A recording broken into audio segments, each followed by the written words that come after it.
So last week, the governor rolled out a CS to Constitutional Amendment SGR 6 that addresses the permanent fund and the dividend. I am pleased that the governor is pushing the legislature to address this issue because the dividend continues to dominate the budget discussion, and it is time to resolve it so we can focus on other issues important to Alaskans. However, while I applaud the governor in his attempt to bring this discussion to the forefront, the proposal to split the permanent fund percent of market value 50-50 between the dividend and core state services, while is politically popular, mathematically leads us to one place: income taxes.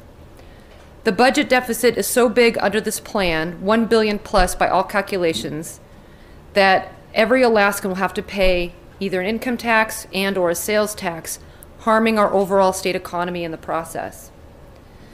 So today, Senate Joint Resolution 18, I call it the ARORA plan, aligns resource development with that of ownership, state, and wealth distribution, provides for a sustainable and balanced budget well into the future, and most importantly, does not tax working Alaskans in order to do so. So this constitutional amendment includes three things.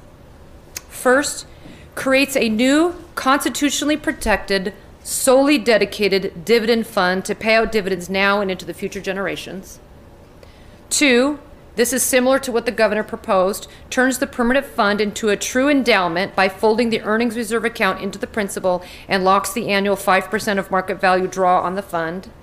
And three, similar to this with the governor's proposal, allows the permanent fund corporation to use the permanent fund earnings to pay investment management fees. So I'll touch on this proposal point by point.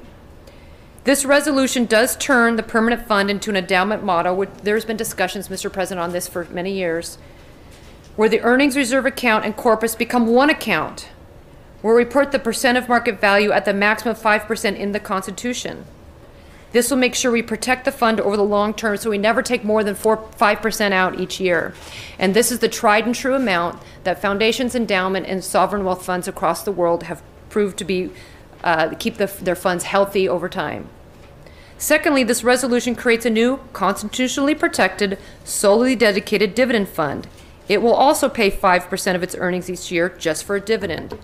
This will ensure that our children and grandchildren will receive a dividend well into the future. I call this fund the Alaska Resource Ownership Revenue Account, or ARORA Fund for short.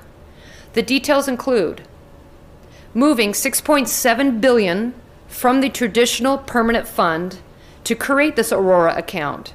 That amount is equal to the unpaid dividends since 2016 and is also the number that is affordable and sustainable over time.